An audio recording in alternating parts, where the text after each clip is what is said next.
5000 साल पहले से स्टार्ट करूंगा, ठीक है, सिंधु सभ्यता से। और आपको धीरे-धीरे करके कहां तक लेकर आऊंगा, 712 ईस्वी, जहां पर मोहम्मद बिन कासिम ने भारत पर आक्रमण करा था। हम वहां तक आपको मैं स्टोरी के माध्यम से लेकर आऊंगा। दोस्तों 712 ईस्वी के बाद में मध्यकालीन भारत चालू हो जाता है और वहां से मैंने लेक्चर आपको कंप्लीट करवा रखा है। तो चलिए दोस्तों हम लेक्चर को स्टार्ट करते हैं। अच्छे से फोकस्ड हो जाइए। चलिए, तो फ्रेंड्स हम बात करते हैं आज से 5000 साल पहले की।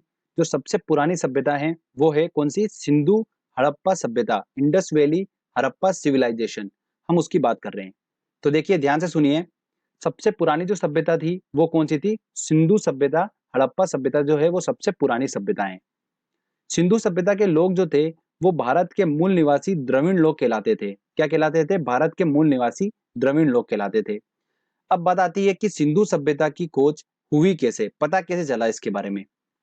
1857 में कराची और लाहौर के बीच रेल पटरी बिछाने के दौरान जॉन ब्रंटन और विलियम ब्रंटन को दो प्राचीन नगर हड़प्पा और मोहनजोदड़ो के बारे में पता लगा।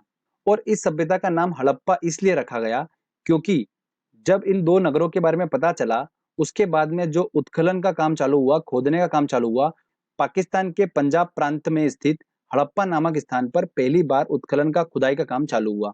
इस वजह से इस सभ्यता का नाम क्या रख दिया गया, हड़प्पा सभ्यता रख दिया गया। ओके, हड़प्पा जो शहर था वो किस नदी के किनारे स्थित था, रावी नदी के किनारे स्थित था। जबकि मोहनजोदड़ो जो शहर था वो सिंधु नदी के किनारे स्थित था। चलिए दोस्तों आगे अब हम बात करते हैं। उत्खनन के फलस्वरूप बहुत सारी जानकारी प्राप्त हुई जिससे इस सभ्यता के बारे में अनुमान लगाया गया। क्या लगाया गया, देखिए तकरीबन 5000 साल पहले एक उच्च स्तरीय सभ्यता विकसित हुई थी जिसकी नगर नियोजन व्यवस्था उच्च कोटि की थी। लोगों को नालियों तथा सड़कों के महत्व का अनुमान था। सिंधु सभ्यता एक नगरीय सभ्यता थी। क्या थी, एक नगरीय सभ्यता थी। सिंधु सभ्यता के लोग ईंटों का प्रयोग करते थे। गुजरात का शहर लोथल सिंधु सभ्यता का एक प्रमुख बंदरगाह हुआ करता था। मोहनजोदड़ो में सबसे बड़ा भवन जो था वो कौन सा था, धान्यागार था। तो हमको ये नाम याद रखना है। आगे देखिए, विशाल स्नानागार ग्रेट बाथ के बारे में भी पता चला जो कि कहां पर स्थित है, मोहनजोदड़ो में स्थित है। इसके बारे में पता चला। आगे देखिए दोस्तों, कांस्य से बनी नर्तकी की मूर्ति भी मोहनजोदड़ो से उत्खनन के फलस्वरूप प्राप्त हुई थी। उत्खनन के फलस्वरूप ये पता लगा कि सिंधु सभ्यता के जो लोग थे उनकी जो अर्थव्यवस्था थी उसकी ताकत क्या थी, कृषि और पशुपालन। हड़प्पा सभ्यता की बात की जाए तो वहां पर सभी धातुओं के अवशेष मिले बट लोहे के अवशेष नहीं मिले। तो इससे प्रूफ होता है कि सिंधु सभ्यता में अभी तक यहाँ पर लोहे की खोज नहीं हुई थी। ओके, वो खेती किया करते थे तो वो खेती के लिए जो हल यूज करते थे वो लकड़ी के हुआ करते थे। सिंधु सभ्यता के लोगों ने सबसे पहले किसका उत्पादन किया, कपास का उत्पादन किया। ओके, देखा जाए कि सिंधु सभ्यता का अंत कैसे हुआ तो एग्जैक्टली में इस बात का अभी तक प्रूफ नहीं हुआ है कि सिंधु सभ्यता का अंत सिंधु नदी में आई बाढ़ की वजह से हुआ है कि वहां पर अकाल पड़ने की वजह से हुआ है। इस बात का अभी तक प्रूफ नहीं मिल पाया है कि सिंधु सभ्यता का अंत कैसे हुआ। तो चलिए हमारी स्टोरी को आगे लेके जाते हैं। ये हमने बात करी आज से 5000 साल पहले की। उसके बाद समय निकलता गया। भारत में सबसे पहले ईरान के देश के लोगों ने प्रवेश करा जो कि क्या कहलाए, आर्यंस कहलाए। इन आर्यंस ने भारत के मूल निवासी द्रविड़ों को युद्ध में पराजित कर दिया और अपना शासन स्थापित कर लिया। ये बात हो रही है दोस्तों आज से 3200 साल पहले की बात हो रही है। ओके, तो इन आर्यंस ने अपना शासन स्थापित कर लिया और इनके द्वारा जो सभ्यता बनी थी वो क्या कहलाई, वैदिक सभ्यता। क्या कहलाई दोस्तों, वैदिक सभ्यता कहलाई। अब वैदिक सभ्यता के बारे में मैं आपको कुछ इंपॉर्टेंट पॉइंट्स बताता हूं, ध्यान से सुनिए। वैदिक जो सभ्यता थी वो कैसी सभ्यता थी, एक ग्रामीण सभ्यता थी। जो वैदिक सभ्यता के लोग थे इनका मुख्य व्यवसाय क्या था, पशुपालन इनका मुख्य व्यवसाय था। लोहे से बने उपकरण वैदिक सभ्यता में प्राप्त हुए, इसका मतलब यहाँ पर लोहे की खोज हो चुकी थी। घोड़ा यहाँ पर एक महत्वपूर्ण पशु था। ये आर्यंस अस्त्र शस्त्र और कवच जैसे उपकरण बनाना जानते थे। तो फ्रेंड्स वैदिक सभ्यता से रिलेटेड आपको चीजें क्लियर हुई। सबसे पहले नगरीय सभ्यता के बारे में हमने पढ़ा, सिंधु सभ्यता जिसका अंत हुआ, उसके बाद में क्या आई, वैदिक सभ्यता आई, मतलब एक ग्रामीण सभ्यता आई। और धीरे धीरे वापस से हम कहां पर शिफ्ट हुए, नगरीय सभ्यता की तरफ शिफ्ट हुए। और भारत को 16 महाजनपदों में बांट दिया गया। अब ये 16 महाजनपद मतलब 16 राज्यों में भारत को बांट दिया गया। कौन कौन से, मगध, अंग, काशी, कौशल, वज्जी, मल्लल, जेदी, वत्स, ये 16 राज्य हैं। इन राज्यों में सबसे शक्तिशाली जो राज्य था वो कौन सा था, मगध राज्य था। ओके, और सबसे बड़े राज्य की बात की जाए तो सबसे बड़ा राज्य कौन सा था? अवंतिका राज्य था, उज्जैनी। एमपीपीएससी में क्वेश्चन बनता है ये वाला, काफी इंपॉर्टेंट है। तो दोस्तों अब बात आती है कि मैं आपको बोल रहा हूं कि मगध जो था वो सबसे शक्तिशाली था, तो ऐसा क्यों? इसका कारण ये था कि मगध जो राज्य था इसके दोनों ओर नदी बहती थी। इस वजह से यहाँ की भूमि जो थी काफी उपजाऊ थी और कृषि योग्य भूमि थी। एग्रीकल्चर यहाँ पर काफी अच्छा होता था। इस वजह से ये राज्य जो था अपने आप में सक्षम राज्य था और काफी मजबूत राज्य था।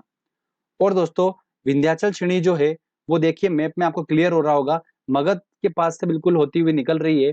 देखिए विंध्याचल श्रेणी, श्रेणी का मतलब क्या होता है? देखिए जंगल एरिया होता है पूरा। तो मगध जो ऐसा राज्य था, उनको लकड़ियां जो थी वो अच्छी खासी प्राप्त हो जाती करती थी जंगलों से।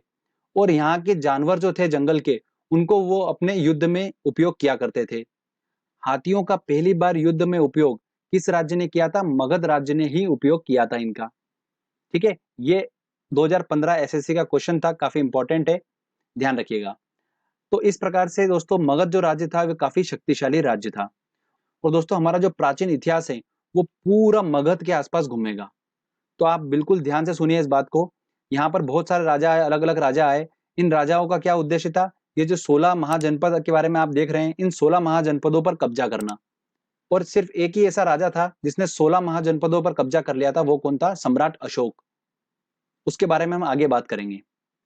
अब एक इंपॉर्टेंट पॉइंट और सुनिए कि 16 महाजनपदों का उल्लेख एक बौद्ध ग्रंथ में किया गया है।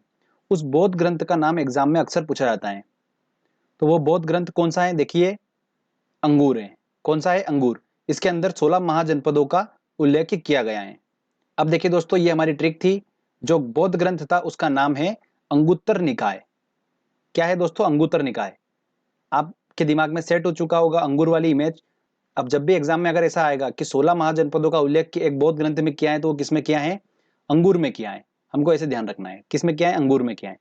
और अंगूर से हम आसानी से पहुंच जाएंगे अंगुत्तर निकाय तक और हमारा क्वेश्चन बन जाएगा। अब बात करते हैं दोस्तों हम मगध महाजनपद की, कि कौन कौन से राजवंश यहाँ पर आए, किन किन राजाओं ने राज करा, वो सारा हम डिस्कस करेंगे। ठीक है, और कौन कौन से वंश इंपॉर्टेंट है जिनसे क्वेश्चंस बनते हैं वो भी मैं आपको बताऊंगा। तो देखिए मगध महाजनपद की प्रारंभिक जानकारी जो मिलती है वो कहाँ से मिलती है? महाभारत से मिलती है। और मगध की सबसे पहली प्राचीन राजधानी जो थी वो कौन थी? गिरिब्रज थी, राजगृह थी। क्या थी? गिरिब्रज राजगृह थी मगध की सबसे प्राचीन राजधानी। मगध पर सबसे पहले बिंबसार आए। बिंबसार ने हर्यक वंश की स्थापना करी। किसकी करी? हर्यक वंश की स्थापना करी। उसके बाद में शिशुनाग आया, उसने नाग वंश की स्थापना करी। उसके बाद महापद्मानंद आए, उसने नंद वंश की स्थापना करी। और इसी नंद वंश का अंतिम शासक जो था घनानंद, उसको चंद्रगुप्त मौर्य ने अपने गुरु चाणक्य की सहायता से युद्ध में पराजित कर दिया था और चंद्रगुप्त मौर्य ने मौर्य वंश की स्थापना कर दी थी। तो दोस्तों ये हमारा पहला फेज है। इसके बाद और भी वंश आए हैं, हम उनको थोड़ा बाद में डिस्कस करेंगे। सबसे पहले हम इन चारों को डिस्कस करेंगे। ओके, इन चारों वंश में सबसे इंपॉर्टेंट है मौर्य वंश। मौर्य वंश से काफी ज्यादा क्वेश्चंस बनते हैं, बट हम इन तीन वंशों को भी कवर करेंगे, जिसमें हर्यक वंश और नंद वंश से भी एग्जाम में क्वेश्चंस देखने को मिलते हैं। नाग वंश से आपको बस इतना याद रखना है कि नाग वंश के संस्थापक कौन थे? शिशुनाग थे। क्लियर? चलिए अब मैं आपको हर्यक वंश और नंद वंश के बारे में कुछ इंपॉर्टेंट पॉइंट बता देता हूं। उसके बाद में हम स्टार्ट करेंगे चंद्रगुप्त मौर्य, मतलब मौर्य वंश से स्टार्ट करेंगे। देखिए बिंबसार ने हर्यक वंश की स्थापना करी मगध पर सबसे पहले। तो बिंबसार जो था वो बौद्ध धर्म का अनुयायी था। किसका था? बौद्ध धर्म का अनुयायी था। इसकी मृत्यु उसके पुत्र अजात शत्रु ने कर दी थी। और इस अजात शत्रु की मृत्यु उद्दायन इसके पुत्र ने की थी। और इसी उद्दायन ने, ध्यान रखिएगा इंपॉर्टेंट क्वेश्चन है, गंगा और सोन नदी के संगम पर पाटलिपुत्र नगर की स्थापना करी थी। किसने? इस उद्दायन ने। बीपीएससी एग्जाम में, बिहार पीएससी के एग्जाम में क्वेश्चन पूछा जाता है, ये काफी इंपॉर्टेंट क्वेश्चन है। इसके बाद कौन सा वंश आया था? नागवंश आया था, जिसकी स्थापना शिशुनाग ने करी थी। उससे हमको बस संस्थापक का नाम ही याद करना है। उसके बाद कौन सा वंश आया था? नंद वंश आया था। तो चलिए हम बात करते हैं नंद वंश की। इसकी स्थापना किसने करी थी? महापद्मानंद ने करी थी। और नंद वंश के समय में मेसोदोनिया के सरदार सिकंदर ने भारत पर आक्रमण किया। सिकंदर ने पौरव राजा पोरस के साथ में झेलम नदी के किनारे युद्ध लड़ा था और इसमें सिकंदर ने राजा पोरस को हरा दिया था। और ये युद्ध किस नाम से जाना गया? हाइडे स्पिन के युद्ध के नाम से जाना गया। ये काफी इंपॉर्टेंट है। इसकी मृत्यु जो थी सिकंदर की, वो ज्वर की वजह से बेबीलोन में हो गई थी। कहां पर हुई थी? बेबीलोन में। अंतिम शासक जो था नंद वंश का, वो कौन था? घनानंद था। और इसी घनानंद को चंद्रगुप्त मौर्य ने अपने गुरु चाणक्य की सहायता से युद्ध में पराजित कर दिया था और मगध पर मौर्य वंश की स्थापना कर दी थी। तो चलिए अब हम बात करते हैं मौर्य वंश की। तो देखिए काफी इंपॉर्टेंट है मौर्य वंश, यहाँ से काफी क्वेश्चंस बनते हैं, तो ध्यान से सुनिए बिल्कुल एक एक बात। इस वंश का संस्थापक कौन था? चंद्रगुप्त मौर्य था। इसके गुरु का नाम क्या था? चाणक्य था। चाणक्य का वास्तविक नाम क्या था? विष्णुगुप्त और कौटिल्य था। इसने अर्थशास्त्र नामक पुस्तक लिखी है। किसने? चाणक्य ने। और इस पुस्तक में राजनीतिक संबंधी बातों का उल्लेख किया गया है। मौर्य वंश की प्रचलित मुद्रा जो रही थी वो क्या रही थी? पण रही थी। चंद्रगुप्त मौर्य के शासनकाल में सिकंदर के सेनापति सेल्यूकस निकेटर ने आक्रमण किया था और इस सेल्यूकस निकेटर के राजपूत का नाम क्या था? मेगस्थनीस था। ये काफी इंपॉर्टेंट क्वेश्चन है, पूछा जाता है कि मौर्य वंश के राजपूत का नाम क्या था? तो मेगस्थनीस था। ओके। और इस मेगस्थनीस ने इंडिका नामक पुस्तक लिखी थी। क्या लिखी थी? इंडिका नामक पुस्तक इसने लिखी थी। और इस चंद्रगुप्त मौर्य ने यूनानियों का अंत कर दिया था। आगे बात करते हैं हम। सेल्यूकस निकेटर की पुत्री कार्नेलिया के साथ में चंद्रगुप्त मौर्य ने विवाह किया था और इसने भारत के 8 महाजनपदों पर कब्जा किया था। किसने? चंद्रगुप्त मौर्य ने। चंद्रगुप्त मौर्य ने अपने जीवन के अंतिम समय में जैन धर्म को स्वीकार किया था और इसकी मृत्यु कहां पर हो गई थी? श्रवण बेलगोला में उपवास के दौरान इसकी मृत्यु हो गई थी। इसके बाद में मौर्य वंश का अगला शासक कौन बना? बिंदुसार बना। तो चलिए बिंदुसार की बात करते हैं हम अब। पुराणों में बिंदुसार को अमित्रघात, वारिसार, भद्रसार के नाम से जानते हैं। किस नाम से? अमित्रघात, वारिसार, भद्रसार के नाम से जानते हैं। बिंदुसार जैन धर्म का अनुयायी था। बिंदुसार के शासनकाल में तक्षशिला में विद्रोह हुआ था और बिंदुसार ने अपने पुत्र अशोक को विद्रोह दबाने के लिए भेजा था। अशोक ने न केवल विद्रोह को शांत किया था बल्कि वहां की प्रजा का प्रेम और विश्वास भी जीत लिया था। बिंदुसार ने भारत के 10 महाजनपदों पर राज किया था। इसके बाद अशोक अगला शासक बना मौर्य वंश का। अशोक की बात करते हैं। देखिए ये सबसे सक्सेसफुल शासक था जिसने ऑलमोस्ट सारे जनपदों को जीत लिया था अशोक ने। तो देखिए बात करते हैं अशोक की। पूरे मौर्य वंश में अशोक सबसे महाप्रतापी शासक था।